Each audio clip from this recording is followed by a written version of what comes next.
Hello everyone! Ito na ang pinakainabangan natin. Pinakamahirap na introduction yata ito sa RRM episode. May nadagdag na naman ng title. Of course, kasama po natin as always, the hero of the moment, ex-secretary, future senador, ayan, aka, mga mahaba-haba, aka Toronaga, Manzanas, and of course, Ronald Llamas. Thank you very much, Senador Ronald Llamas, for joining us. And as if one senador was not enough, Ex-senador. all future ex-senador. Ito na. OMG. Attorney Mark Gamboa, senatorial candidate. Kamusta, senador? Ikaw naman, senador. Senador na lang sa'yo, Mark. Ikaw naman, senador. Okay naman, ito. Medyo may high pa eh. Pag tumakbo ka pala for the first time, may adrenaline rush. Ang tagal bumaba. So, hindi pa masyadong bumababa. Ngayon pa lang nagsisink in. So, napanood ko yung speech mo sa Comelec eh. Oo, ganda. Napanood mo yung speech mo sa Comelec eh. No, okay.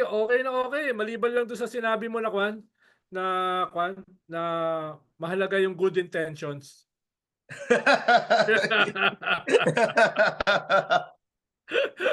Ayun lang. Okay naman yung speech, Sec Ronald. Ha? Okay naman yung pagsasalita ko. Oo, Kinakabahan ako sa stage eh. Parang veterano. Alam mo naman ng mga vloggers, mas magagaling magsalita yan kaysa mga trapo. Oo. Diba?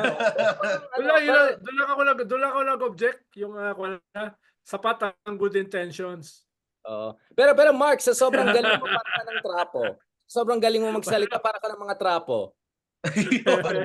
Di ba? Parang masyadong bagong muka ng trapo. Trapo pa rin. Hindi. Bagong muka. Fresh trapo. Maraming vloggers na nag-a-apply sa local ah. Oo, marami. Oh? Ito yung simula ko na Richard.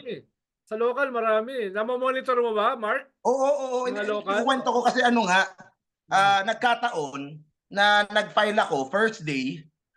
Ang daming vloggers na nag-file. Pinagbabash tuloy kaming lahat. Sinasabi ng mga tao na ano ba yan, dati artista, ngayon naman puro vloggers naman, content creators naman ang nagsisifile ng mga candidacy. Diba? So ang dami binabash kami na si Rosmar. Si Rosmar, pinakamalaki sa TikTok. Nakita ko yun. Tumakbo as councilor ng Manila District 1 sa Tondo. Tapos kanina kasama ko nandun ako sa Manila Hotel din. Si Diwata. Ayun, nakita ko rin yun. Ayun, tumakbo vendors party list. Fourth nominee. Ganun ba sila kakampante na 4 yung nominees? Di ba hanggang 3 lang? Yun nga eh. Oo nga. Hindi, hanggang 5. Hanggang 5. Pero backup lang yung 2 sa dulo eh. Oo, backup yun. No? Tapos kahapon. Baka kasi yung una patayin ng ikalawa. Tapos yung ikalawa patayin ng ikatlo. So, yun. Madugo. Di ba nangyari yung isa, 5, pinag-resign yung 5. May nangyaring ganun, di ba? Kahit pang-6, pwede pa rin pala. Nangyaring ganun, no?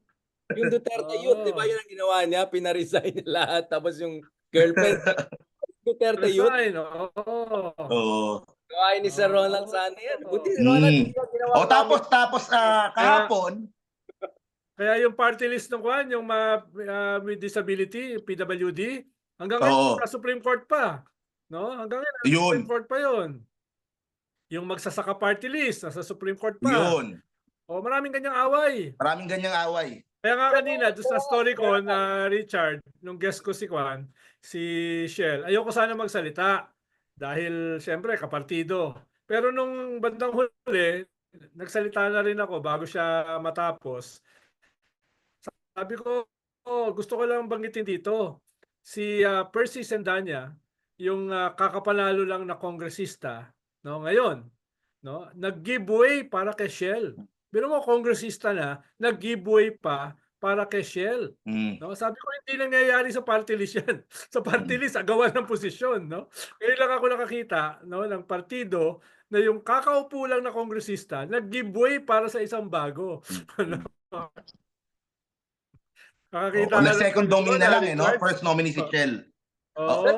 Kahapon, Richard, meron pang isang yung kinukwento ko na sikat na TikToker ngayon, yung si Eli San Fernando, yung pro-labor na pinakamainit ngayon sa TikTok sa politika.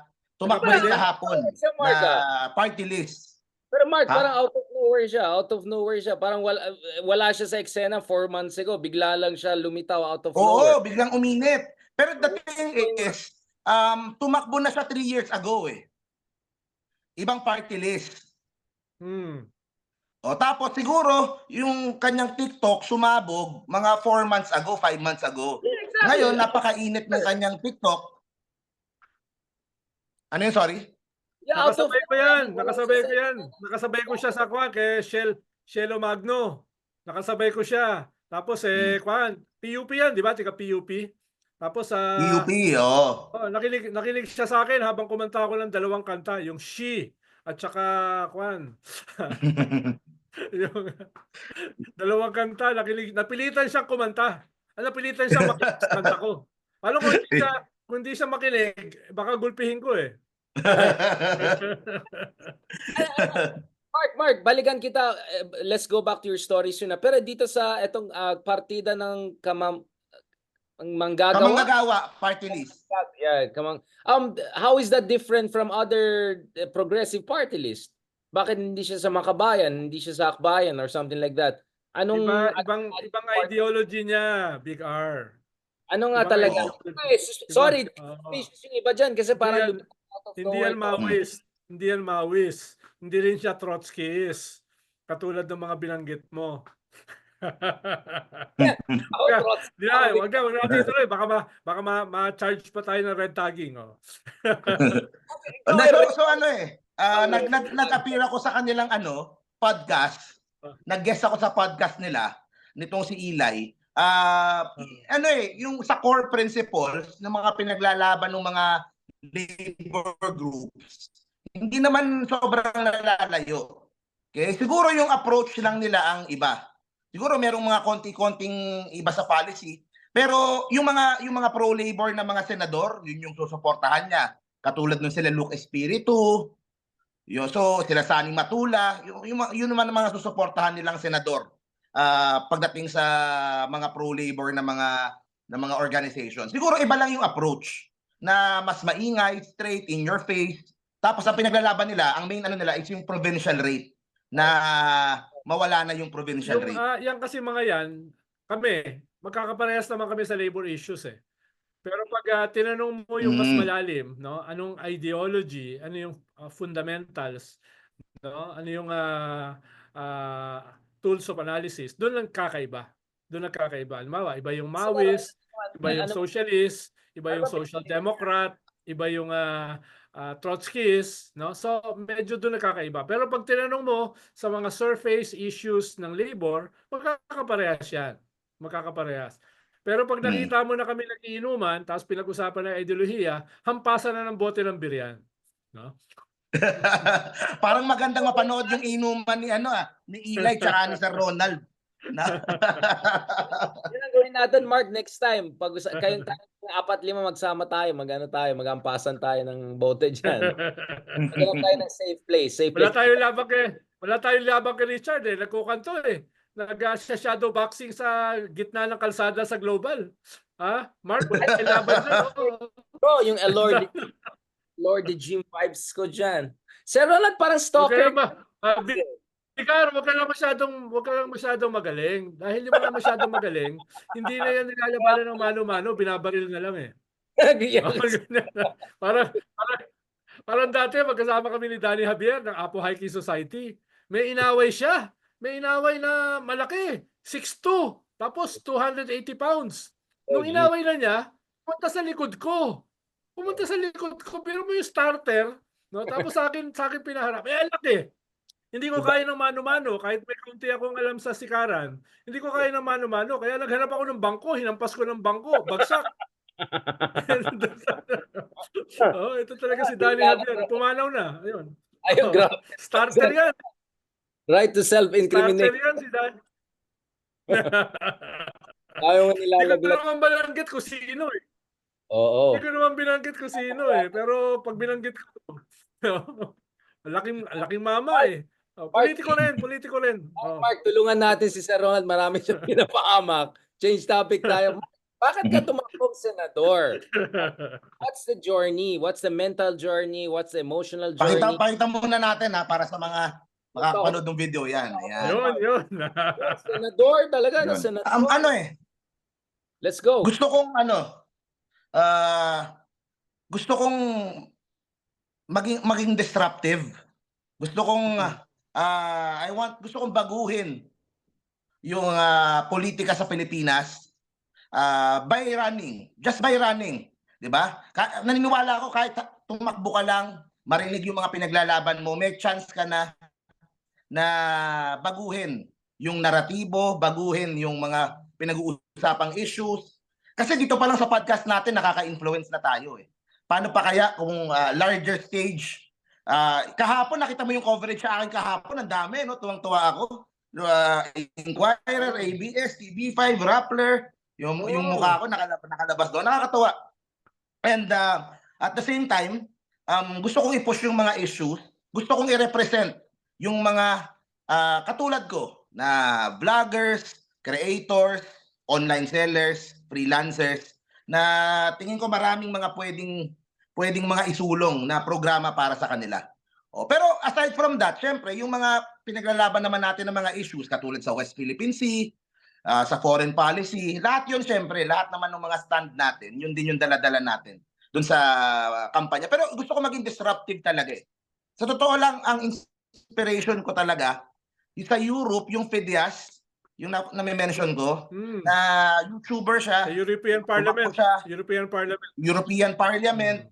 YouTube lang. He was able to change the conversation and he was able to win a seat sa European Parliament.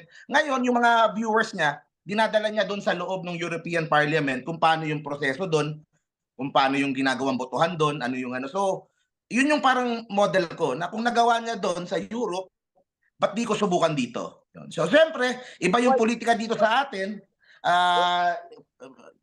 Some would say, pera-pera pagdating sa politika. Pero, yun, kaya hindi natin malalaman kung unless subukan natin. So, yun, tumakbo tayo. Pero paano yan? Yung campaign manager mo nagtatago? Yun nga eh. Kailangan ko maghanap ng bagong campaign manager. Buti hindi nga ako nagsalamin kahapon eh. Baka mapagkamalan, damputin ako dun eh. O nandito pala, tumatakbo na ito, damputin na natin. Buti kaya hindi ako nagsalamin. Big R, yung aking 0.6 nagbago na. 0.1 movement na. 0.1 na. Yan. Dati ganyan ang sign ko. Dati ganyan eh. Ngayon ganito na, parang isko na. No, ganyan na ang sign ko ngayon, no. 0.1 na, no? Sino kaya umagaw? Ha? Inagaw Sino ni umagaw? Si Bali Gutierrez, naging 1.5, no? Inagaw, no? Kaya pala si Bali. At least si Rafaela 0.7 na. Oh, ay, diba? Wow. Buti na lang pinaliwanag ni Ronnie Holmes kagabi.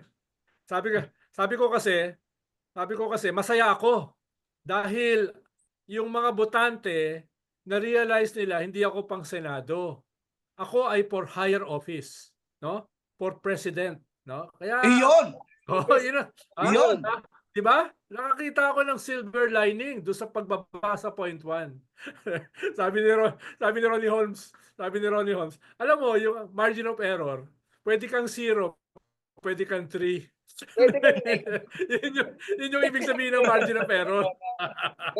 3% ng population galit na galit sa'yo. Kasi kaya ka margin of error eh. Yung best case, 3% ka. Yung worst case, 0 ka. Worst case, negative ka. Mas maraming galit sa'yo kaysa boboto sa'yo, Sir Ronald. Pwede. Pwede na pala Ronald Llamas for President Movement. Pwede natin simulan. Isabay ko na sa kampanya ko. Di ba? Para masimulan na. Ang slogan ko kasi, yung isopropyl, no? Isopropyl alcohol, kayang patayin ang 99.9% ng germs. 99.9% ng germs kayang patayin. So merong 0.1%, no? May 0.1% na magso-survive. Si Ronald Llamas yun. Mas Ronald, yung sa'yo, Yung aking- kating ko. Gusto ko kating ko. Lahat na lang Ha? napapatay. Ha? Oh, Yan ang hindi kayang patayin ng alcohol. Yung 0.1%. O, di ba? O. Meron na akong campaign ko, ha? Ang bayan. Linisin ang bayan. Linisin ang mga trapo, mga ganun. Pero may matitirang konting mga kaibigan niyang trapo. May 0.1%. Si Ronald. Richard, may gusto lang din akong meron akong realization. Today, actually kagabi pa lang na-realize ko na eh. Kasi ang dami kong ginulat na konti lang nakakaalam na tatakbo ko. Una kong sinabihan si Richard lang talaga.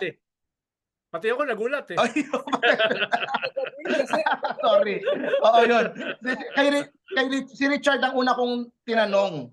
Sinabi sa akin ni Richard, Mark, kung gagawin mo yan, do it properly. Get an election lawyer. Get an ano. So at yung mga advice na sa akin, nagamit ko. Yung sa tatay ko, nasabi ko 2 days before. Okay. Wala siyang idea na tatakbo ako. Pero ang na-realize ko kahapon, nung gabi, yung outpouring of love dun sa mga friends ko, sobrang nakakataba ng puso. As in, ang daming tumawag, nag-text, nag-comment, susuportahan kita, kumbaga, wala pa akong, hindi nila alam plataforma ko, hindi nila alam pero dahil sila ay mga kaibigan ko at sila ay mga mahal ko, they are showing their love back to me. Talagang ang taba-taba ng puso ko kahapon dahil sa outpouring of love mula doon sa mga tinuturing kong mga malalapit na kaibigan. Some of the biggest vloggers, content creators, nag-comment, Mark, suporta ako sa'yo. So, tumang-tuwa ako na coming from them. Kasi ako naman, kahit dati pa, pinaglalaban ko sila. Kapag minamaliit yung mga vloggers, content creators, ako yung nakikipag-away para sa kanila. Kaya to see them na kung kailan ako naman yung may kailangan, sila naman yung susuporta sa akin, ang sarap sa pakiramdam. Parang ganito kaaga, I'm getting my flowers, parang ganon. Kaya maraming salamat dun sa mga nag-show ng suporta. Actually, ang problema ko din is, nag-file kasi ako as independent. Okay, so I'm not sure, syempre, aaralin pa ng COMELEC yan, I have to prove na meron akong capability na mag-run ng isang nationwide campaign. Sa tingin ko naman, kaya ko. Okay, so kahit pa paano, meron naman tayong konting resources. Tapos nung nag-announce ako kahapon, ang daming mga kaibigan ang tutulong at magbibigay ng kanilang suporta. So sana makita naman ng COMELEC na seryoso tayo. Kasi madalas ako magpatawa minsan dinadaan ko sa jokes para matuwa yung mga viewers. Pero pagdating dito sa takbo kung takbo. Diba? Hindi tayo masyadong kilala. Wala pa tayo siguro sa 0.6, 0.5, 0.4%, pero kumbaga kaya nga tayo magpapakilala eh. So yun naman yung gusto ko na nakuha ko from itong 2 days na ito na talagang sobrang high ako sa adrenaline at hindi ko ma-explain. Si Maharly ka ba at si Sasot kasama doon sa magsusuporta sa'yo? Hindi. Hindi. Ano kung susuportahan ka, hindi na kita iboboto. Cancel ka na sa amin, cancel. Wala pero na. merong mga kakampi si Maharlika na tumatalo na sa admin na. Sila natin yung sila Pebbles tsaka yung si Madam Ellie na mga before align kay Maharlika, ngayon nasa side na ng admin. So isa-isa nang nalalaga yung pong mga supporters dito sa kay Maharlika at saka dun sa Maisug.